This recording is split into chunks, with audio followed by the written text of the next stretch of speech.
നമസ്തേ. ഇപ്പോൾ നമ്മളുള്ളത് തിരുവനന്തപുരത്ത് സ്വപ്നയുടെ വീട്ടിലാണ്. സ്വപ്നയുടെ വീട്ടിലെ ആ പൂജ സ്പേസാണ് നമ്മൾ കണ്ടത്. അപ്പോൾ ആ ഷിർദി ബാബയുടെ വിഗ്രഹത്തിനും മോഹൻജിയുടെ ഫോട്ടോയ്ക്കും ഒക്കെ കുറച്ച് കഥകളുണ്ട് പറയാനായിട്ട്. അപ്പോൾ ഞാനും എനിക്ക് ഇവിടെ വന്നിരിക്കുന്നത് സ്വപ്നയുടെ സ്കൂളുകളുണ്ട്. ഇവിടെ 3 സ്കൂളുണ്ട്. പ്രീ സ്കൂളുകളാണ്. 5th സ്റ്റാൻഡേർഡ് വരെയുള്ള പിങ്ക് ബേർഡ് പ്രീ സ്കൂള്. ആ സ്കൂളിൽ ഇപ്പോൾ സമ്മർ ക്യാമ്പ് നടക്കുന്നുണ്ട്. അപ്പോൾ നമ്മളിവിടെ ഒരു 5 ദിവസം ആ സമ്മർ ക്യാമ്പിൽ പങ്കെടുക്കാനാണ് വന്നത്.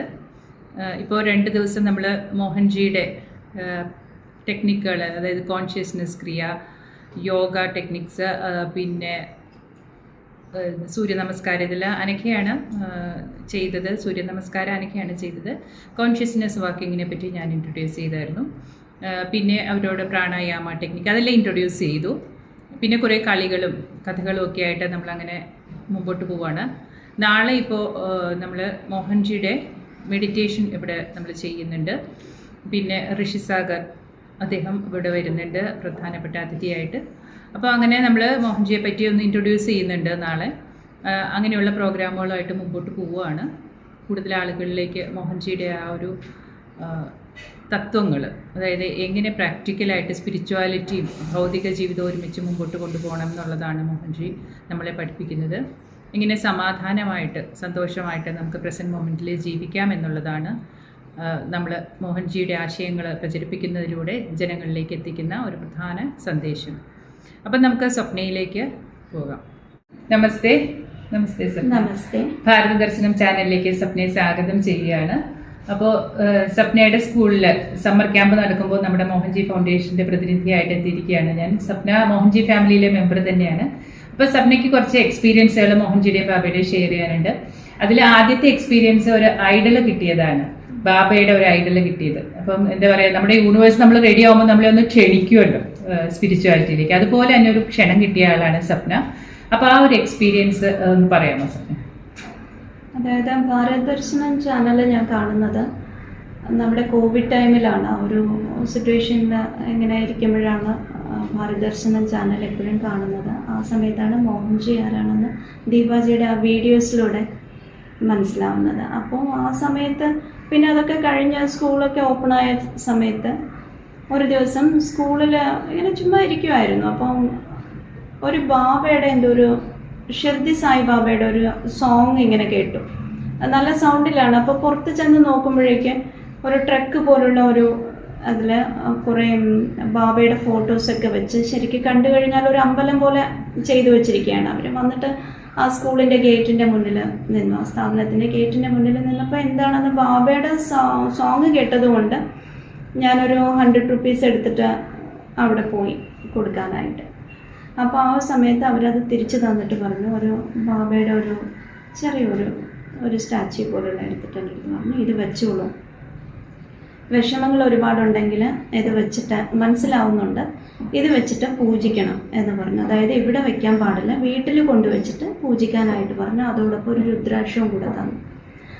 അപ്പോൾ ആ കൊണ്ടുവന്ന 2 ആൾക്കാർ നോർത്ത് ഇന്ത്യൻസ് ആയിരുന്നു. ഷിർദിന്ന് വരുവാണെന്നാണ് പറഞ്ഞത്. അപ്പോൾ ഷിർദിന്ന് വരുവാന്ന് വെച്ചാൽ പിന്നെ അവരെ കാണുമ്പോഴും നല്ല തേജസ്സുള്ള, ഒരു 30 years ഇല്ല അവർക്ക് 2 പേര്. അതിലൊരാളെന്ന് പറഞ്ഞാൽ ശരിക്കും നമുക്കൊരു സുപ്രീമായിട്ടുള്ള ഒരു ഗുരുവിനെ കാണുന്ന ആ ഒരു ലുക്കിലാണ് ഉള്ളത്. അപ്പം ഞാനത് നേരത്തെയും ആ ഗുരുവിൻ്റെ ഫോട്ടോ ഒക്കെ കണ്ടിട്ടുണ്ടായിരുന്നു.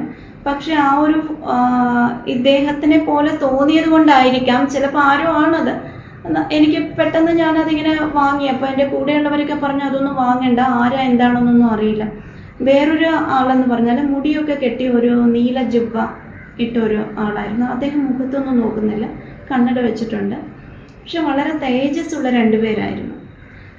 അപ്പോൾ ഈ ഒരു ഇത് കണ്ടപ്പോഴേ തന്നെ പിന്നെ അവർ വന്നിട്ട് പറഞ്ഞു ഷിർദിയിൽ കുറച്ച് അന്നദാനം നടത്തണം. അപ്പോൾ ഞാൻ വിചാരിച്ചു ഷിർദിയിൽ എങ്ങനെ അന്നദാനം നടത്തുന്നത്, കാരണം എനിക്കറിയില്ല ഷിർദിയിലൊന്നും എവിടെയാണെന്ന് പോലും അറിയില്ല. അപ്പം കുറച്ച് എന്തെങ്കിലും ക്യാഷ് കൊടുത്താലോ എന്നിങ്ങനെ വിചാരിച്ചപ്പോൾ കൂടെയുള്ള ടീച്ചേഴ്സും ആൾക്കാരൊക്കെ പറഞ്ഞു അങ്ങനെ കൊടുക്കാൻ പാടില്ല, ആരാ എന്താണെന്നൊന്നും അറിയില്ല എന്ന് പറഞ്ഞു. അവർ മുന്നോട്ട് വന്നു. അവർ എന്നാലും മറ്റുള്ളവരോട് ആരോടും ഒന്നും ചോദിച്ചതുമില്ല. എൻ്റെ അടുത്ത് വന്നിട്ട് പറഞ്ഞു, മാതാജി പിന്നെ അന്നദാനത്തിനുള്ള എന്തെങ്കിലും എടുക്കാൻ പറ്റുമെങ്കിൽ എടുക്കുമെന്ന് പറഞ്ഞു. എന്നാലും അവർ അങ്ങനെ ഒരുമാതിരി നമ്മളിങ്ങനെ എന്താ പറയേണ്ടത്, പിന്നെ ഇങ്ങനെയുള്ള ആൾക്കാരൊക്കെ വരുമ്പോഴുള്ള അങ്ങനെയൊന്നും അല്ല, വളരെ തേജസ്സുള്ള, അവരിതൊന്നും മൈൻഡ് പോലും ചെയ്യുന്നില്ല. ഇതും പറഞ്ഞ് അവർ കുറച്ച് സമയം നിന്നിട്ട്, അപ്പോൾ ഞാനൊരു 500 റുപ്പീസ് എല്ലാവരും എതിർപ്പിനെ അവഗണിച്ചിട്ട് കൊടുത്തിട്ട് അവരുടനെ കുറച്ച് സമയം നിന്നിട്ട് പിന്നെ അവർ പോയി. അവരൊരു വീട്ടിലും പോയതുമില്ല, എവിടെയും പോയതുമില്ല. പിന്നെ ആ ഒരു വിഗ്രഹം അവർ പറഞ്ഞതുപോലെ കൊണ്ടുവന്നിട്ട് ഞാൻ വീട്ടിൽ കൊണ്ടുവന്ന് വെച്ചു. എനിക്ക് നല്ല പേടിയായിരുന്നു, ഇവിടെ വെച്ച് ഇനി ഓരോന്നോരോന്ന് എടുത്തുകൊണ്ട് വരുന്നുണ്ട് ഇവിടെ. അപ്പോൾ എൻ്റെ കൂടെയുള്ള ടീച്ചേഴ്സൊക്കെ പറഞ്ഞ ഒരു അമൃതാനന്ദമായി ഡിവോട്ടി ഉണ്ടായിരുന്നു ഒരു ടീച്ചർ. അപ്പോൾ ടീച്ചർ പറഞ്ഞു, സാരമില്ല മാം, അതൊന്നും കുഴപ്പമില്ല, എടുത്ത് വെച്ചോളാം പറഞ്ഞു. അങ്ങനെ വെച്ച ഒരു എന്താ പറയേണ്ടത്, നമ്മുടെ ദീപാവലി ടൈമിൽ ദീപാവലി തൊട്ട് പൂജിക്കാനാണ് പറഞ്ഞത്. ചുവന്ന പട്ട് വിരിച്ച് വെക്കാനായിട്ട് പറഞ്ഞു. അങ്ങനെ ചുവന്ന പട്ട് വെച്ച് ഞാൻ ദീപാവലി ടൈമിൽ പൂജിക്കാൻ തുടങ്ങി ഈ വിഗ്രഹം. 9 ദിവസം കഴിഞ്ഞാൽ എടുത്തിട്ട് എന്നോട് ടീച്ചർ പറഞ്ഞൊരു കാര്യം ചെയ്യാൻ, നമുക്ക് പുഴയിലേക്ക് ഒഴുക്കാം, ഇതെന്താണെന്നൊന്നും അറിയില്ല. പക്ഷെ 9 days കഴിഞ്ഞപ്പോൾ 9 ദിവസം പൂജിക്കാൻ പറഞ്ഞു. പൂജിച്ചു, ആരതിയൊക്കെ എടുത്ത് 9 ദിവസം കഴിഞ്ഞപ്പോൾ ഒരു വിധത്തിൽ ഇത് കളയാൻ തോന്നില്ല. അപ്പോൾ ഞാൻ ഹസ്ബൻഡ് വന്നപ്പോൾ പറഞ്ഞു, ഇതെടുത്ത് കളയാൻ പറഞ്ഞു. ഞാൻ എന്താ ചെയ്യേണ്ടത്, ഞാൻ ഇവിടെ വെച്ച് പൂജിച്ചോട്ടെ എന്ന് ചോദിച്ചു. പറഞ്ഞു, അതാണ് ഇഷ്ടമെങ്കിൽ അങ്ങനെ ചെയ്തോ, നിൻ്റെ താല്പര്യം എന്താ അതുപോലെ ചെയ്യാനായിട്ട് പറഞ്ഞു. പിന്നെ ആ വിഗ്രഹം നമ്മുടെ കൂടെയായി. പിന്നെ അത് കഴിഞ്ഞ് അടുത്ത ദീപാവലിക്കാണ് ദീപാജിയുടെ പ്രോഗ്രാം ഇവിടെ വരുന്നത്. അതായത് അടുത്ത ദീപാവലി ടൈമിൽ ഇവിടെ ഒരു സത്സംഗി ഫ്ലാറ്റിൽ വെച്ച് നടന്നു. പിന്നെ ഈ ഒരു ദീപാവലി എന്ന് പറയുന്നത്, ദീപാവലി എന്ന് പറയുന്നത് എന്റെ ജീവിതത്തിൽ വലിയ പ്രാധാന്യമുണ്ട്. ഞാൻ ആദ്യമായിട്ട് മോഹൻജിയെ കണ്ടതും ഒരു ദീപാവലി ഡേയിലാണ്. അന്നാണ് എനിക്ക് സച്ചരിത ആദ്യമായിട്ട് സമ്മാനം കിട്ടിയത്. അപ്പൊ ഇതൊക്കെ കേൾക്കുമ്പോൾ ഒരു കണക്ഷൻ എനിക്ക് ഫീൽ ചെയ്യാണ്. ഈ ഒരു പുണ്യദിനങ്ങൾക്കൊക്കെ ഒരു എനർജി ഉണ്ട്, ആ ഒരു എനർജി സർജ് നമുക്ക് ഫീൽ ചെയ്യുകയും ചെയ്യും. അപ്പോൾ സ്വപ്നയുടെ ജീവിതത്തിലേക്ക് ബാബ കടന്നു വന്നു, ബാബയുടെ കൂടെ മോഹൻജിയും വന്ന ഒരു അനുഭവമാണ്. അപ്പോൾ അത് കഴിഞ്ഞിട്ട് പിന്നെ സ്വപ്നയ്ക്ക് ഉണ്ടായ അനുഭവങ്ങൾ പറയും. ഇപ്പൊ അടുത്ത കാലത്ത് മൈത്രി എടുക്കാൻ വന്നപ്പോൾ സ്വപ്ന ഒരു വലിയൊരു പ്രതിസന്ധിയിലായിരിക്കുന്ന അവസരത്തിലാണ് സ്വപ്ന മൈത്രി എടുക്കാൻ വന്നത്. പക്ഷെ സ്വപ്ന പറഞ്ഞതും ഞാൻ മൈത്രി എടുത്തപ്പോൾ എനിക്കുണ്ട്, എൻ്റെ വീട്ടിൽ ആദ്യം ഞാൻ മൈത്രി ഹീലറായതിനു ശേഷം ആദ്യം വന്ന ആൾക്കാരിൽ ഒരാളാണ് സ്വപ്ന. അപ്പോൾ സ്വപ്ന ഒരുപാട് എന്താ പറയുക, വളരെ ജനറസ് ആയിട്ട് പൈസയൊക്കെ മറ്റുള്ളവർക്ക് കൊടുക്കുന്ന ഒരാളാണെന്ന് ഞാൻ മനസ്സിലാക്കിയിട്ടുണ്ട്. അപ്പം അങ്ങനെ കുറച്ച് സാമ്പത്തിക പ്രതിസന്ധിയിൽ പെട്ട്, പക്ഷെ അന്ന് മൈത്രി എടുത്തപ്പോൾ ഞാൻ കണ്ടത്, ഞാനത് പിന്നീട് പറയേണ്ടായി, പെട്ടെന്ന് തന്നെ എനിക്ക് ശ്രീ വെങ്കടേശ്വരന്റെ ഒരു ദർശനം കിട്ടി. കാരണം എന്താ പറയുക, ഒരു അബണ്ടൻസിന്റെ ഒരു ദേവതയാണല്ലോ ശ്രീ വെങ്കടേശ്വർ. അങ്ങനെ ഒരു ഇതുണ്ടായിരുന്നു. കാരണം നമ്മൾക്ക് ഉണ്ടോ ഇല്ലയോ എന്നുള്ളതല്ല, നമ്മുടെ ഉള്ളിൽ ആ ഒരു റിച്ച്നെസ് ഉണ്ടാവുക. അതായത് കൊടുക്കുക എന്ന് പറയുമ്പോൾ നമ്മുടെ കയ്യിൽ ഉണ്ട് എന്നുള്ളൊരു ഫീലിംഗ് ഉള്ളതുകൊണ്ടാണ് നമ്മൾ മറ്റുള്ളവർക്ക് കൊടുക്കുക. നിറയെ പണം ബാങ്കിലുള്ളവർ അല്ലെങ്കിൽ നിറയെ സ്വത്തുള്ളവർ വളരെ പുവറായിട്ടുള്ള ആൾക്കാരുണ്ട്. അത് ഇന്നർ റിച്ച്നെസ് ആണ് മാറ്റർ ചെയ്യുന്നത്. മോഹൻജി എപ്പോഴും പറയുന്ന ഒരു കാര്യം. അപ്പൊ സ്വപ്നയ്ക്ക് ഞാൻ മൈത്രി എടുത്തപ്പോൾ എനിക്ക് ആ ഒരു റിച്ച്നെസ് തന്നെയാണ് എനിക്ക് ഫീൽ ചെയ്തത്. സ്വപ്നയ്ക്ക് അതിനുശേഷം ഒരുപാട് മാറ്റങ്ങൾ ഉണ്ടായി അല്ലെ? ആ ഒരു മൈത്രിക്ക് ശേഷം സ്വപ്നയുടെ വലിയ പ്രതിസന്ധി മാറിയെന്നൊക്കെ സ്വപ്നം ഷെയർ ചെയ്യുന്നത് എന്ന് പറയാമോ? അതായത് ഡിസംബറോട് കൂടിയാണ് ദീപാജിയുടെ ഗ്രൂപ്പിലേക്ക് ഞാൻ വരുന്നത്. ഗ്രൂപ്പിൽ വന്ന് ഗുരുവിനെ കാണാൻ പറ്റുന്നൊന്നും നമുക്ക് ചിന്തിക്കാൻ പോലും പറ്റില്ല. ജാനുവരി ആയപ്പോൾ എറണാകുളം വന്നിരുന്നു. ആ സമയത്താണ് ഗുരു നെടുമ്പാശ്ശേരി വരുന്നതെന്ന് പറഞ്ഞ് ദീപാജി പറഞ്ഞു, പോയി കാണാനും പറ്റി. പിന്നെ അത് കഴിഞ്ഞ് പിന്നെ എപ്പോഴും ഗുരുവിൻ്റെ ഡിവോട്ടിയാണ്, സദാസമയം പ്രാർത്ഥന അങ്ങനെയൊക്കെ. അപ്പോൾ അത് കഴിഞ്ഞിട്ടാണ് ദീപാജിയുടെ അടുത്ത് മൈത്രി എടുക്കാനായിട്ട് പോയത്. എനിക്കന്ന് വളരെ വിഷമം ഘട്ടമായിരുന്നു. വിഷമം എന്ന് പറഞ്ഞാൽ അത് സഫർ ചെയ്യാൻ പറ്റാത്ത വിധത്തിലുള്ള എന്ത് ചെയ്യും എന്നുള്ള ഒരു പ്രതിസന്ധി ഘട്ടത്തിലായിരുന്നു. ആ ഒരു സമയത്ത് മൈത്രി എടുത്തതിൻ്റെ ശേഷം പെട്ടെന്ന് അതൊരു എന്താണെന്ന് പറയാൻ പറ്റില്ല. 2 ദിവസത്തിനകം പ്രശ്നങ്ങൾ ഒരിക്കലും തീരില്ല എന്ന് വിചാരിച്ച് ഒരു ആത്മഹത്യയുടെ വക്കത്ത് നിന്നെടുത്തുന്നു പെട്ടെന്ന് 2 ദിവസം കൊണ്ട് ആ ഒരു പ്രശ്നം എന്താ പറയേണ്ടത്, പണ്ടുള്ള ആൾക്കാരൊക്കെ പറയുന്നത് പോലെ ഈ മല പോലെ വന്നത് മഞ്ഞ് പോലെ പോയെന്നൊക്കെ പറയണം. അതുപോലെ 2 ദിവസം കൊണ്ട് ആ വലിയൊരു പ്രശ്നം സോൾവായി കിട്ടി. അത് എന്താ പറയേണ്ടതെന്നൊന്നും എനിക്ക് അറിയില്ല. കാരണം അതിന് സ്വപ്നയ്ക്ക് അർഹത ഉണ്ടായിരുന്നു എന്നുള്ളതും എനിക്ക് മനസ്സിലായി. കാരണം സ്വപ്ന അവരവർക്ക് വേണ്ടി ചെയ്ത കാര്യങ്ങളല്ല, മറ്റുള്ളവർക്ക് വേണ്ടി ചെയ്ത കാര്യങ്ങളാണ് സ്വപ്നയ്ക്ക് ഒരു വലിയ പ്രതിസന്ധിയിൽ കൊണ്ടെത്തിച്ചത്.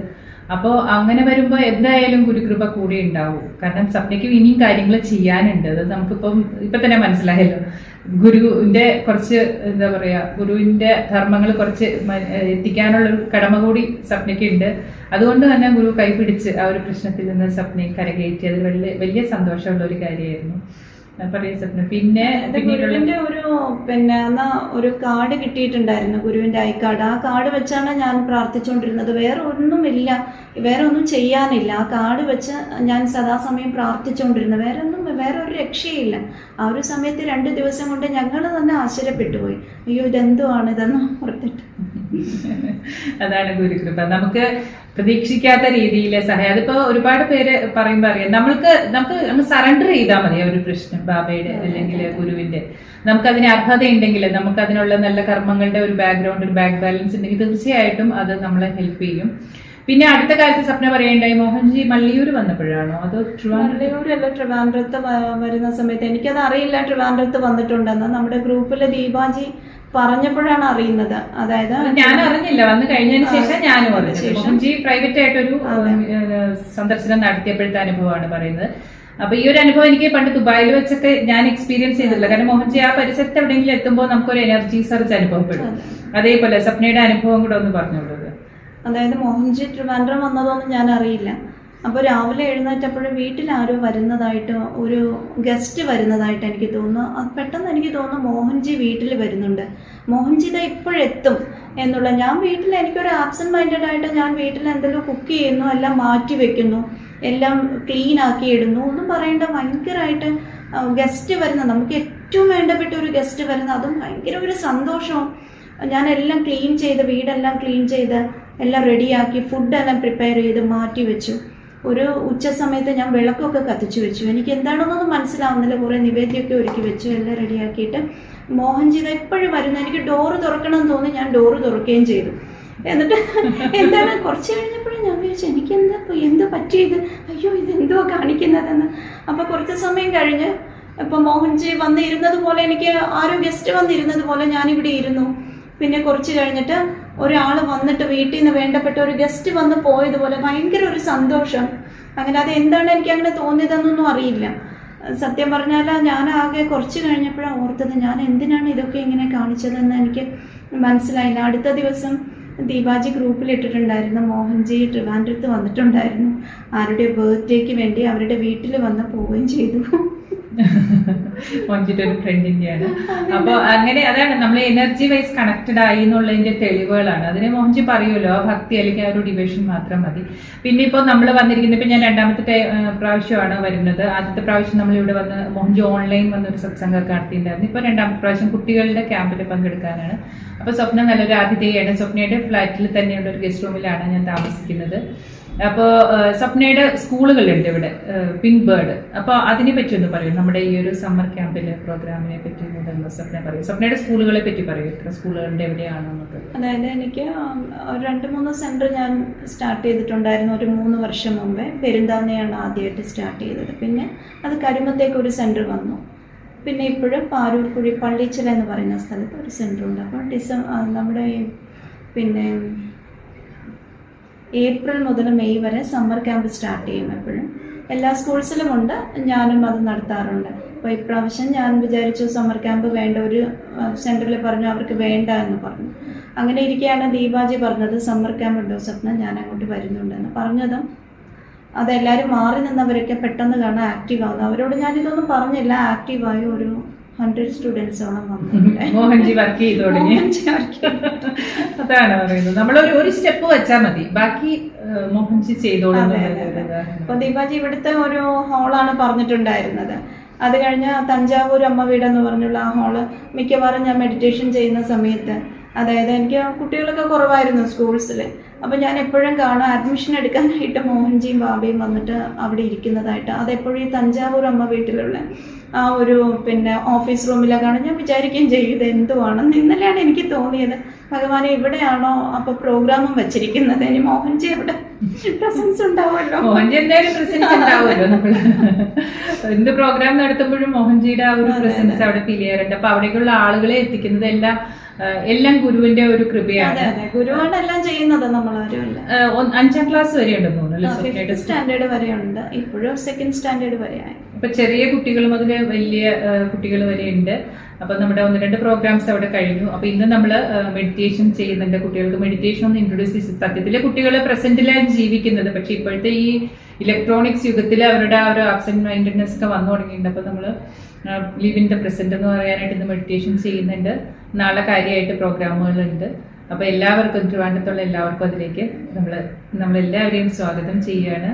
മോഹൻജിയുടെ പ്രസൻസ് അവിടെ ഉണ്ടാവും, ബാബയുടെ പ്രസൻസ് ഉണ്ടാവും.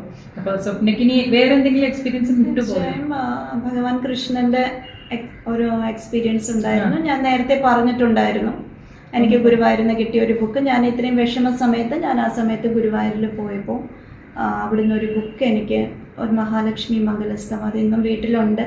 അത് അവിടെ നിന്ന് കിട്ടി.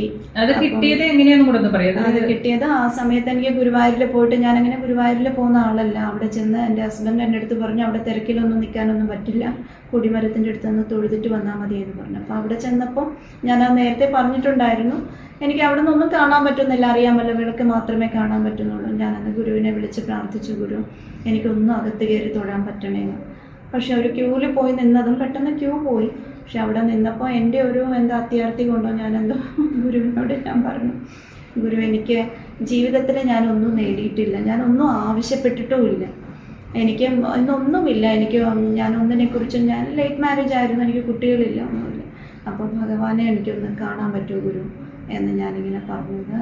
നമുക്കൊന്നും പറ്റുന്ന കാര്യമല്ല, ഞാനിതൊക്കെ കഥകളിലേ കേട്ടിട്ടുള്ളൂ, എനിക്കൊന്നും വേണ്ട. ഞാൻ തമാശയ്ക്ക് പറഞ്ഞത്, അവിടെ എഴുന്നള്ളത്ത് വരുന്ന സമയത്ത് ഞാൻ തമാശയ്ക്ക് ഇങ്ങനെ ഗുരുവിനോട് പറഞ്ഞു, ഗുരു എനിക്കൊന്ന് കൃഷ്ണനെ ഇതുപോലെയല്ല, നേരിട്ടൊന്ന്, ഇവിടെ പല അത്ഭുതങ്ങളും നടക്കുന്നതെന്ന് ഞാൻ കേട്ടിട്ടുണ്ട്, എനിക്കൊന്ന് കാണാൻ പറ്റുമോ ഗുരു, എനിക്ക് നേരിട്ടൊന്ന് കണ്ണനെ കാണണമായിരുന്നു. ആ ഒരു സമയത്ത് എനിക്കൊരു എക്സ്പീരിയൻസ് ഉണ്ടായി, ഞാൻ ആ നേരത്തെ പറഞ്ഞിട്ടുണ്ടായിരുന്നു. അതെനിക്കൊരു വലിയ അതായത് പിന്നെ അവർ എഴുന്നള്ളത്ത് കഴിഞ്ഞിട്ട് നമ്മളെല്ലാവരും ഹരേ രാമ ഹരേ കൃഷ്ണ ജപിച്ചിട്ട് അവിടെ നിൽക്കുവാണ്. അപ്പോൾ ആനപ്പുറത്ത് കണ്ണൻ ഇരിക്കുന്നുണ്ട്, എല്ലാവരും കണ്ണനെ നോക്കിയാണ് ഭജിച്ചുകൊണ്ടിരിക്കുന്നത്. ഏത് പാട്ട് പാടുന്നു, കുറേ പേര് നല്ല ശബ്ദമാണ്. ആ ഒരു സമയത്ത് എല്ലാവരും ഹരേ രാമ ഹരേ കൃഷ്ണ വിളിച്ചിട്ട് ഞാനിങ്ങനെ പ്രാർത്ഥിച്ച് പിന്നെ വേറെ ഏതോ ഒരു ലോകത്താണ്, ഗുരുവിനെയും പ്രാർത്ഥിക്കുന്നുണ്ട്, ഗുരുവിൻ്റെ ഗായത്രി ജപിക്കുന്നുണ്ട്, ഭഗവാൻ കണ്ണനെയും പ്രാർത്ഥിക്കുന്നുണ്ട്. അങ്ങനെ ജപിച്ചുകൊണ്ട് നിന്ന് ഞാൻ പ്രാർത്ഥിച്ചുകൊണ്ടിരിക്കുമ്പോഴാണ് പെട്ടെന്ന് എനിക്ക് തോന്നിയത്, ഭഗവാനെ, ഇത് ആനപ്പുറത്തിരിക്കുന്ന കണ്ണനെയല്ല അവിടെ കാണുന്നത്, കണ്ണൻ്റെ വലിയൊരു രൂപം, അതായത് ഇങ്ങനെ ഓടക്കുഴൽ വിളിച്ചിങ്ങനെ ചെരിഞ്ഞിരിക്കുന്ന ഒരു ഗോൾഡൻ കളറിൽ, ഞാൻ അങ്ങനെ ഒരു ഗോൾഡൻ കളർ എൻ്റെ ജീവിതത്തിൽ ഒരിക്കലും കണ്ടിട്ടില്ല, വലിയൊരു രൂപം അവിടെ ഇങ്ങനെ കാണണം. ആ രൂപത്തെയാണ് ഞാനിങ്ങനെ നോക്കി പ്രാർത്ഥിച്ചുകൊണ്ടിരിക്കുന്നത്. ഞാൻ എൻ്റെ ഹസ്ബൻഡിനെ വിളിച്ചിട്ട് കാണിച്ചു, ഇതാ കണ്ണനെ കാണുന്നുണ്ട്, അത് എന്തുവാ അവിടെ ചെയ്തു വെച്ചിരിക്കുന്നത് ഈ ഗോൾഡൻ കളറിലെന്ന് പറഞ്ഞുകൊണ്ട്, ഒരു എനർജിയാണത്. അപ്പം ഹസ്ബൻഡ് പറഞ്ഞു, നിനക്ക് ഭ്രാന്തുണ്ടോ, ഇത് എന്തുവാ, ഞാനൊന്നും കാണുന്നില്ല, നിനക്ക് അങ്ങനെ പലതും കാണുമായിരിക്കും എന്ന് പറഞ്ഞു. പക്ഷെ ഞാനെൻ്റെ ചുറ്റുമുള്ളവരെ നോക്കി, കാരണം ഇത് കാണുന്നത് ഉള്ളതാണോ ഇല്ലാത്തതാണോ കണ്ണു തുറന്ന് നോക്കി, ഞാൻ ലൈറ്റാണോ എല്ലാം നോക്കി, എല്ലാം കുറച്ച് സമയത്തേക്ക് അങ്ങനെ കണ്ടു. പിന്നെ അത് മാഞ്ഞു പോയി. ഞാൻ അവിടെ തന്നെ ഇരുന്ന് ഗുരുവിനെ അപ്പോൾ തന്നെ നമസ്കരിച്ചു. എനിക്ക് പിന്നെ എന്ത് പറയണമെന്നറിയില്ല. കണ്ണന്റെ ഒരു ലീലകള്, കണ്ണന്റെ ഒരു സാന്നിധ്യം, ഗുരുവായൂരപ്പന്റെ ഗുരുവിന്റെ കൃപ.